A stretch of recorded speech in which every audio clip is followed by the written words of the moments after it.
the Rust Belt background is, I would say, pretty much 100% just from my own upbringing, my own, my own experience. Like I said, I grew up in Syracuse, New York, which is definitely a Rust Belt town. It's further. New York is kind of the edge of that territory, but there's a lot of those little Rust Belt towns in upstate New York. Buffalo and Rochester and Syracuse. Um, and then, I lived in Syracuse for 25 years, and then moved to Pittsburgh, which is like, sort of the quintessential Rust Belt town. So, yeah, most of that comes directly from my own background. Growing up in Syracuse, like, my friends and I spent so much time just like, wandering around, exploring like abandoned buildings and stuff like that. There was this big abandoned quarry that was not far from my house where we would always go and ride mountain bikes and stuff. Um, a lot of the stories that are in the book, are actually kind of, not necessarily like in an explicit way, but in my mind they're very much set in the park that I grew up right next to. My parents' house in Syracuse was right, it's in the city, but it was right next to this really big urban park. So it had this weird environment of like, I'm in the city, but also as a kid, I would spend pretty much all day just wandering around in the woods, building forts, getting lost, getting into trouble out there.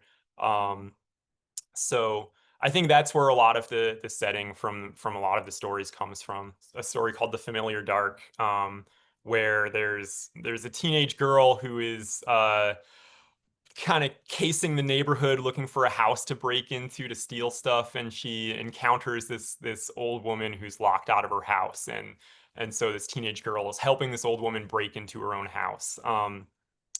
That story is one, actually a lot of them, but that one specifically is one that came directly from an experience that I had when I was in high school. A friend and I were walking home from school late after like a play rehearsal, I think, or something like that. Um, and we encountered this old lady who had locked herself out of her house and who asked us for help. Um, the teenage girl in that story, I like her, I was not trying to break into houses. I wasn't walking around looking for places to burglarize. Um, but that was just sort of like, I guess I wrote several drafts of that story before that girl became a burglar. And it was always sort of like there's something missing from this story. It needs like an extra little tweak of complexity somehow. And that's what I finally landed on. It was just thought, there's some interesting irony in like, okay, what if she's trying to break into houses already and now you know, has to be asked graciously to break into one that she doesn't really want to break into. Um, so that's sort of where those two characters originated from. Yeah, flip What through about the the book here. storyteller with Wayne and Nancy? Oh yeah, so that that story I think is kind of an outlier for me. It's got a little bit of like a horror story angle to it in a way that most of the others don't. Um, but that one has sort of an interesting origin story for me. So I'm a big horror movie fanatic. It doesn't really show through in most of my writing, I don't think, but it's something that is very much a part of my daily hobbies and interests. Um, so there's an old horror movie called The House on Haunted Hill with Vincent Price, and there's a scene in that movie where I forget the exact setup, but I mean it's kind of like a classic. There's a bunch of strangers who get summoned to this supposedly haunted house and offered a large sum of money to stay overnight there. Um, it turns out that that house isn't haunted at all, and it's actually Vincent Price just sort of like perpetrating this elaborate hoax to fool everyone into thinking it's haunted so he can like get back at his wife who's cheating on him or something like that.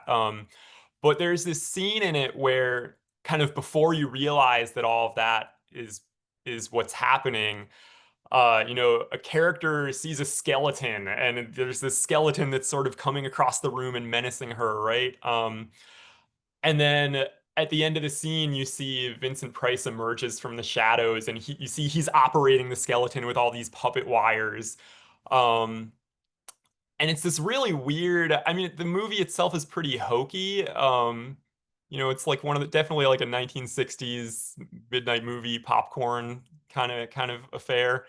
Um, but for whatever reason, that scene always really just stuck in my brain. I thought it was so weird, like seeing this guy come out operating this big machine that's, just to fool someone into thinking that this house is haunted. Um, so Wayne in that story, the storyteller, that it's a story about, he's kind of trying to trick his children into thinking that his ex-wife's house is haunted in this last ditch effort to maintain custody of them.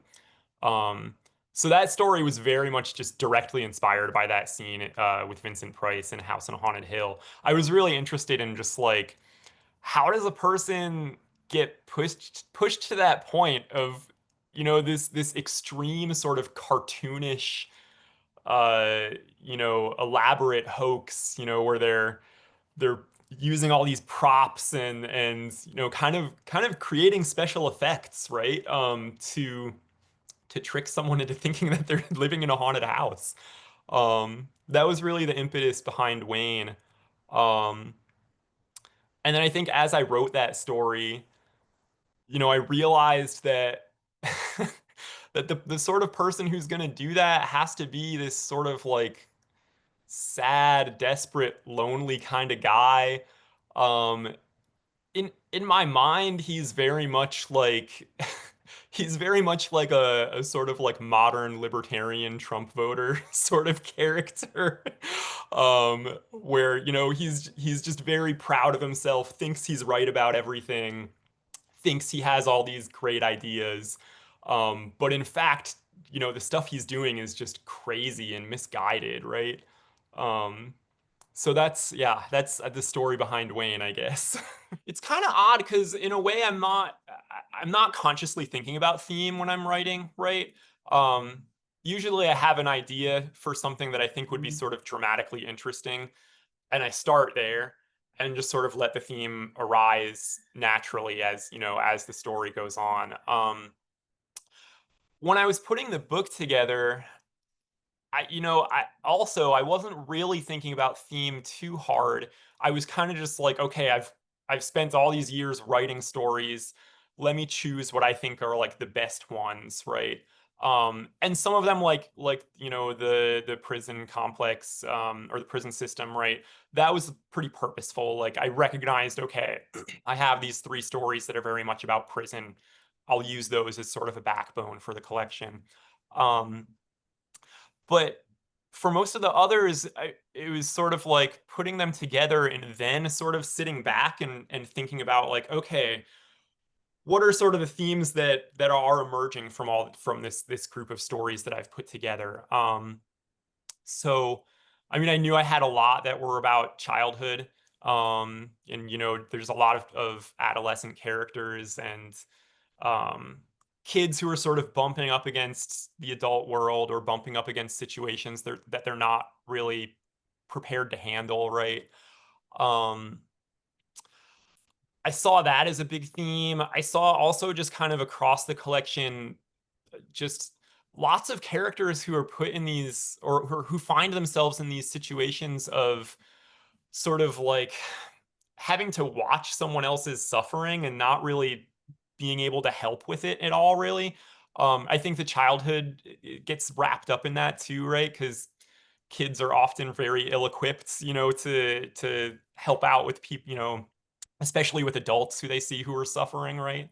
Um, so yeah, I think that was for me by the end when I had like put all these stories together and decided I was going to send them out as a manuscript to try to get published. I think that was the big thing that I saw holding them together was like, okay, this sort of dramatic problem of like what do you do when you're sort of helpless to someone else's suffering, I guess. I think that's the thing that I see a lot of these stories orbiting around. I had an idea that I thought would be kind of funny and weird. Um, I thought metal detectors are just sort of like interesting. It's like a strange hobby to have, to go around and be, digging up stuff that you find. And I just thought it would be, it's like it would be really weird and funny if like, okay, what if I started like burying stuff purposely for some metal detector guy to find, right? Um, so that one, yeah, just kind of started with that idea. And um I mentioned earlier like the park that I grew up near in Syracuse. That's one of the stories that I think is very much like of that world. Kids who are kind of just off on their own, in the woods or in this big field all day, just watching this guy who they find really fascinating and strange. Yeah, I don't know if that necessarily answers the question, but yeah, that one really just kind of started out as like here's a situation that I think would be weird and interesting, and then here's a setting that I feel like is really kind of a part of my my deeper psyche.